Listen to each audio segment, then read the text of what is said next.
नमस्कार, मैं हूं आपके साथ आस्था कौशिक। आजमगढ़ से पकड़ा गया साइबर ठग गैंग, कहां तक फैला है नेटवर्क, आगे बताएंगे। आपके साथ मैं हूं नलिनी पांडे। बहराइच के दर्जनों गांवों में आदमखोर भेड़िए का आतंक है, ये खबर भी आगे आपको दिखाएंगे।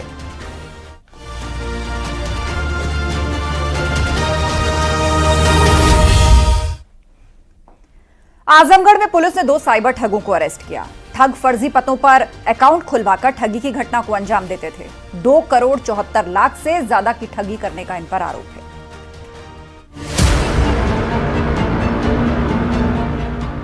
पुलिस की गिरफ्त में आए दोनों बेहद ही शातिर अपराधी हैं, जिनका लिंक झारखंड के जामतड़ा से बताया जा रहा है। वही जामतड़ा जो साइबर फ्रॉड का गढ़ माना जाता है। आरोपी साइबर अपराधियों से मिलकर फर्जी पते पर फर्जी खाते खुलवाते थे। फर्जी मोबाइल नंबरों की फीडिंग करके साइबर फ्रॉड का पैसा खाते में मंगवाते हैं।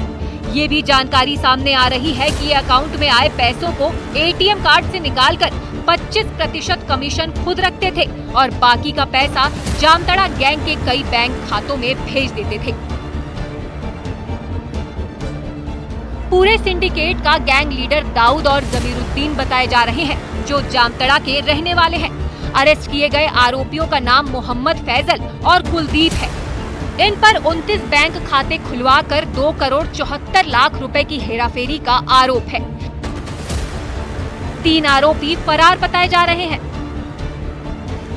25 अगस्त 2024 को साइबर क्राइम टीम के द्वारा तकनीकी संसाधन और मैनुअल इनपुट के माध्यम से कुछ ऐसी चीज़ें पता चली, जिसके बेसिस पर हमने 2 अभियुक्तों को गिरफ्तार किया, जिसमें पहले का नाम मोहम्मद फैजल था, दूसरे का नाम मोहम्मद कुलदीप था। इन दोनों को जब गिरफ्तार किया और पूछा ताछा गया, तब इनके पास से कुछ चीज़ें बरामद हुई, जैसे एटीएम कार्ड, पैन कार्ड, आधार कार्ड। इन्होंने बताया कि अलग अलग नामों पे ये अपने अकाउंट्स खुलवाते थे और उनको फर्जी आधार कार्ड और फर्जी मोबाइल नंबर से लिंक कर देते थे। और जब किसी के माध्यम से फ्रॉड किया जाता था तो वो पैसा इन अकाउंट्स में आ जाता था और ये अकाउंट्स फिर विड्रॉल करके वापस से उन अकाउंट्स में दे दिया जाता था। पुलिस के मुताबिक लोगों को लालच देकर ये उनके आधार कार्ड में हेरफेर करते थे। इतना ही नहीं, इसके लिए उन्हें 3 से 4 हजार रुपए भी दिए जाते थे। आरोपियों से 3 मोबाइल फोन, 2 पैन कार्ड, 5 आधार कार्ड, कई बैंक खातों की ट्रांजैक्शन सूची बरामद की है। दाऊद 2015 में आजमगढ़ जेल में बंद हुआ था, जहां पर जहाउद्दीन और कुलदीप नामक 2 अभियुक्त जो रानी की सराय के रहने वाले हैं, इनकी गिरफ्तारी होती है और दोनों जेल जाते हैं और दोनों दाऊद के संपर्क में आते हैं। यहीं पर दाऊद दोनों अभियुक्तों को जामताड़ा की पूरी कहानी बताता और उन्हें ट्रेंड करता है। जैसे हम सभी जानते हैं कि आपको एक कॉल या फिर मैसेज आता है जिसमें आपसे कुछ भी ऐसा पूछा जाता है, बताया जाता है, जिसमें आप लोभ में आ जाते हैं और अपना कोई पासवर्ड शेयर कर देते हैं, पैसे ट्रांसफ़र कर देते हैं। तो जो ये पैसे ट्रांसफ़र होके आ रहे हैं वो इन अकाउंट्स में आते थे और फिर इन अकाउंट से वापस विड्रॉल होके जो एक्चुअल फ्रॉड कर रहा है उसके अकाउंट में डिपॉजिट करते थे। तो यह इसलिए किया जाता है ताकि हम as a cyber crime team उस Aadhaar card, PAN card, mobile number को ट्रेस ना कर पाएँ। लेकिन जांच पड़ताल में वो इवेंचुअली ट्रेस हुआ और ये पूरा गिरोह जामताड़ा झारखंड का पाया गया। आरोपी मोहम्मद फैजल जो बरहत, तो वहीं कुलदीप निजामाबाद थाना क्षेत्र का रहने वाला है। फिलहाल पुलिस पड़ताल में जुटी है कि इनका नेटवर्क कहां तक फैला हुआ है। आजमगढ़ से न्यूज़ 18 के लिए अभिषेक उपाध्याय की रिपोर्ट।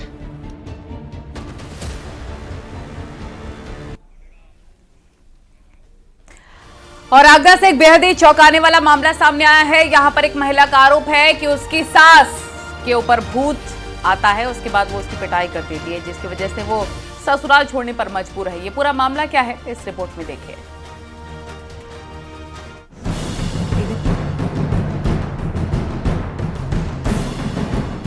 सास और बहू की बॉन्डिंग अगर अच्छी हो जाए तो कहा जाता है कि दोनों में माँ बेटी जैसा रिश्ता बन जाता है। लेकिन अगर अनबन शुरू हो जाए तो पूरे परिवार के लिए दिक्कतें भी खड़ी हो सकती हैं।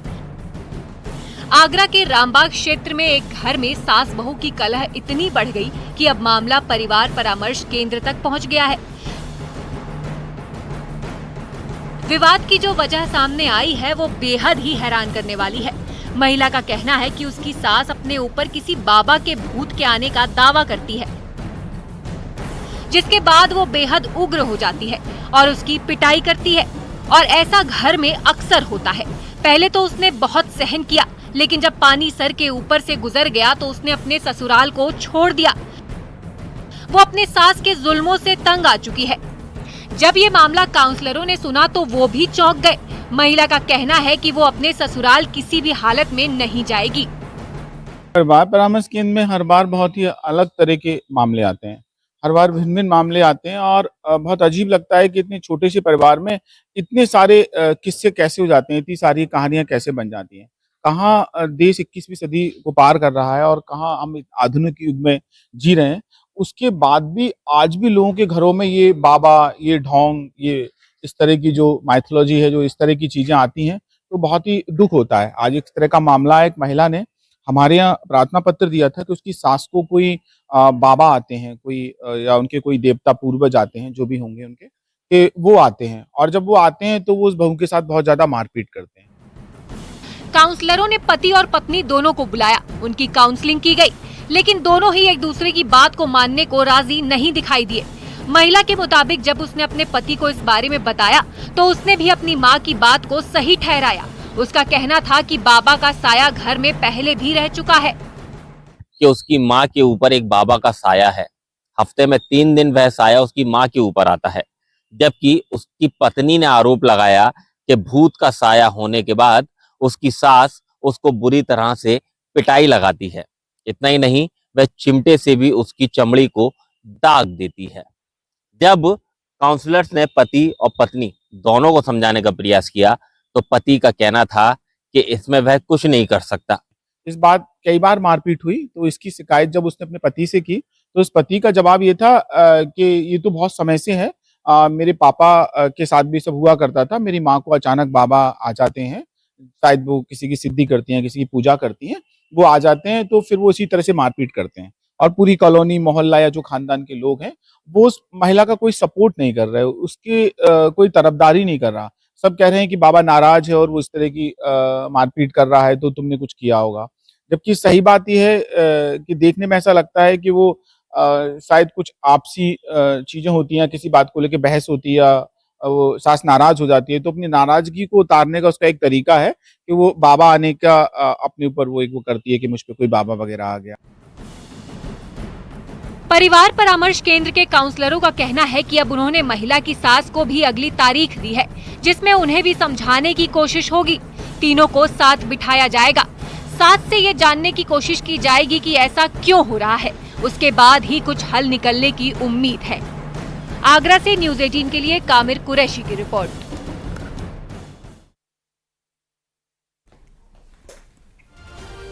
बहराइच में कई दिनों से आदमखोर भेड़ियों का आतंक फैला है। अब तक भेड़िए 9 लोगों को अपना निवाला बना चुके हैं। बीती रात एक 5 साल के बच्चे को भेड़िया उठा ले गया। इलाके में उसकी काफी दहशत बनी हुई है। पुलिस और वन विभाग की टीम राइफल के साथ उसकी तलाश कर रही है।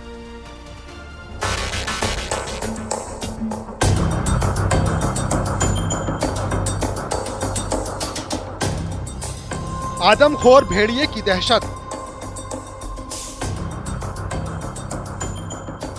वो दबे पांव आता है और उठा ले जाता है। उसका बस एक ही काम है और वो है इंसानों का शिकार करना। वो किसी की नजर में नहीं आता, वो अपना शिकार करता है और छोड़ जाता है दहशत के निशान। पिछले 1.5 महीने से खोरीघाट थाना क्षेत्र में पड़ने वाला कोई ऐसा गांव नहीं होगा जहां आदमखोर भेड़ियों का खौफ न दिख रहा हो। भेड़ियों ने दीवानपुरवा गांव को एक बार फिर दहला कर रख दिया। बीती रात जो घटना हुई उससे पूरा गांव बेहद ही परेशान है। भेड़िए ने रात के वक्त दस्तक दी और वो 5 साल के मासूम को अपने साथ उठाकर ले गया। बच्चा अपनी मां के साथ सो रहा था। मां को जैसे ही एहसास हुआ कि बच्चा वहां पर नहीं है, वो घबरा गई। उसने घर के दूसरे सदस्यों को जगाया। बच्चे को घर में हर जगह ढूंढा, लेकिन उसका कोई पता नहीं चल पाया। घर में कोहराम मच चुका था। काफी तलाशने के बाद बच्चा तो मिला, लेकिन भेड़िया उसे अपना निवाला बना चुका था। घर से करीब 200 मीटर की दूरी पर धान के खेत में मासूम का शव शत विशत हालत में मिला। पूरा गांव सामने का मंजर देखकर सन्न रह गया। घर वालों का रो रो कर बुरा हाल है। ये पौड़े ना तो भैया का हम बेटी दूध पियावे लगे, हम दो लंग से उठा के ले चले, हम जान नहीं ना पाए, हम 31वें ताल में उठा के ले चले गए अपने भैया का। तो जानकारी कैसे हुई आपका? तब ना पाए हैं, तब ऐसे गए ढूंढे, खूब ढूंढे, ना पाए हैं, तब गए हैं वैसे तब वैसे ढूंढे लगे, तब पापा और वैसे गए, तब पाई नहीं। इलाके में एक के बाद एक हो रही मौतों से लोग डर के साए में जी रहे हैं। लोग घरों से बाहर निकलने से भी कतरा रहे हैं। अभी तक जिन 8 लोगों की जान गई उसमें ज्यादातर बच्चे हैं, यानी भेड़िए के लिए बच्चे आसान टारगेट दिखाई दे रहे हैं। छत्तापुर के प्रधान के द्वारा जानकारी मिली कि यहाँ पर एक बच्चे की लाश पड़ी हुई है। हल्ला हुआ, वन विभाग की टीम आई, फोर्स आई और जितनी भी टीमें लगी हुई थी गश्त में वो सब आई, ड्रोन कैमरा भी आया। तब तकरीस यहाँ पे मौके पर जांच हुई जब तो पता लगा कि एक हमारे दीवानपुरवा मजरे के सिपाहीलाल का पोता सजन का लड़का है और उसी की ये लाश है। अभी 2 दिन पहले भेड़िए ने 45 साल की बुजुर्ग महिला पर हमला किया था। गांव वाले उन्हें अस्पताल लेकर गए, लेकिन वो पहले ही दम तोड़ चुकी थी।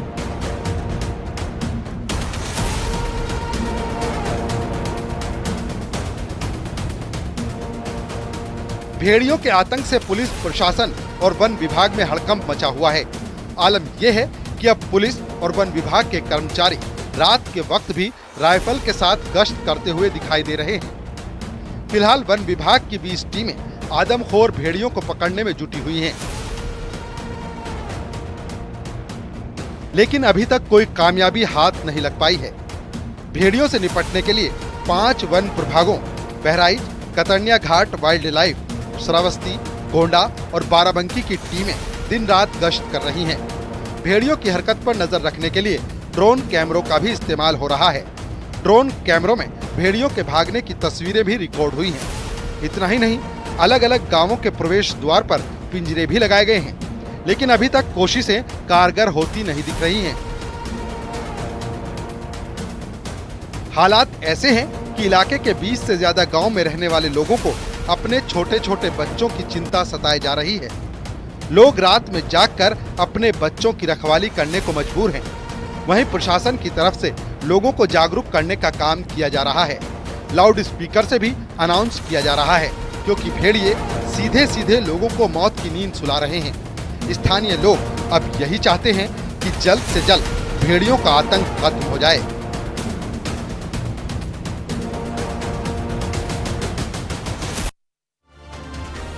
और झांसी में एक शख्स का वेज बिरयानी खाने का मन हुआ। जब वो वेज बिरयानी खरीदकर अपने घर गया और खाना उसने शुरू किया तो उसमें एक मरी हुई छिपकली मिली। देखिए।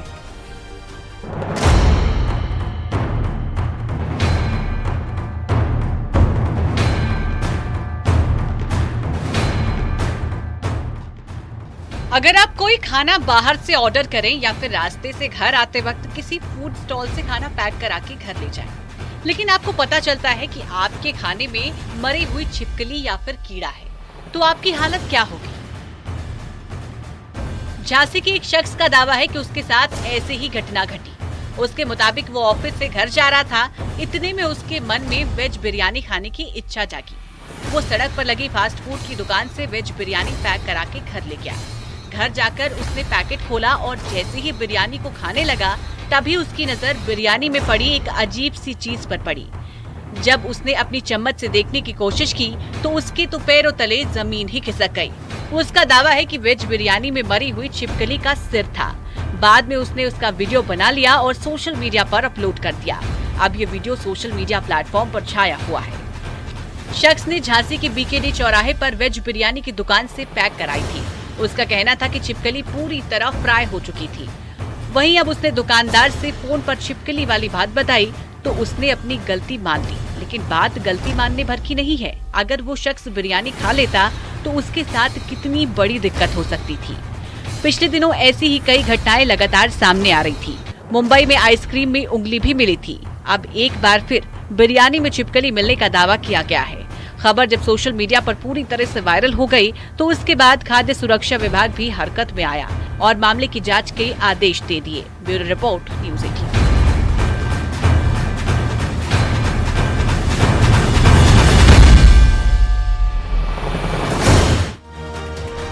आपको दिखाते एक हैरानी भरी तस्वीर जो कि हिमालय से आई है। पिथौरागढ़ जिले में स्थित और चीन बॉर्डर पर मौजूद ओम पर्वत से बर्फ पूरी तरह से गायब हो गई है। न सिर्फ ओम पर्वत बल्कि आसपास भी कहीं बर्फ दिखाई नहीं दे रही। हालात ये है कि पूरी तरह सूखे पहाड़ नजर आ रहे हैं।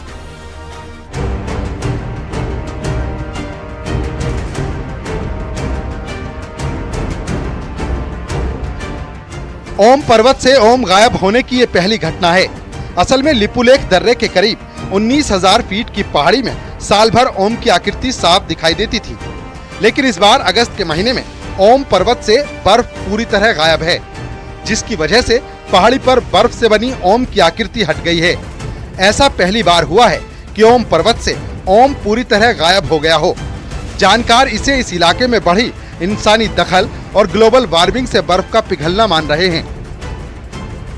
हमने देखा कि एक ग्लेशियर था तो काफ़ी अच्छी हालत में था। 1 महीने बाद मैं वहाँ दोबारा गया, 20-25 दिन बाद ही गया हूँ, तो ग्लेशियर ऑलमोस्ट पूरा मेल्ट हो चुका था। तो ये इंडिकेट करता है कि वहाँ टेम्परेचर कितना मतलब इंक्रीज कर रहा है, बहुत ज़्यादा धीरे धीरे भी नहीं कर रहा, वो बहुत स्पीड से कर रहा है।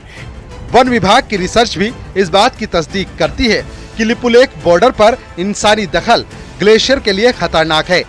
ओम पर्वत से ओम के गायब होने को ग्लोबल वार्मिंग से भी जोड़ा जा रहा है। पर्यावरण से सिंगे ताकि उस गंदगी ना करें और जो गंदगी हो रही है उस गंदगी को अपने साथ लेके आएंगे। उसमें पर्यावरण को मेन ध्यान रखा जाएगा, क्योंकि हमारे क्षेत्र में ग्लेशियर काफ़ी ज़्यादा मात्रा में पिघल रहे हैं। तो उसको संतुलित करने के लिए जो है हम ट्रैकरों से अनुरोध करेंगे कि वो जितना भी कूड़ा कचरा उस एरिया का है अपने साथ लेके आए। इस इलाके में बीते सालों में चाइना बॉर्डर को जोड़ने वाली लिपुलेख रोड बनाने के साथ ही आदि कैलाश और ओम पर्वत के दर्शन के लिए इस साल करीब 20,000 से ज्यादा श्रद्धालु पहुँचे हैं। जरूरत से ज्यादा इंसानी दखल ने इस संवेदनशील क्षेत्र के पर्यावरण को खासा प्रभावित किया है। इसी का नतीजा है कि पहली बार ओम पर्वत से ओम गायब हो गया है। न्यूज़ 18 के लिए पिथौरागढ़ से विजयवर्धन उप्रेती की रिपोर्ट।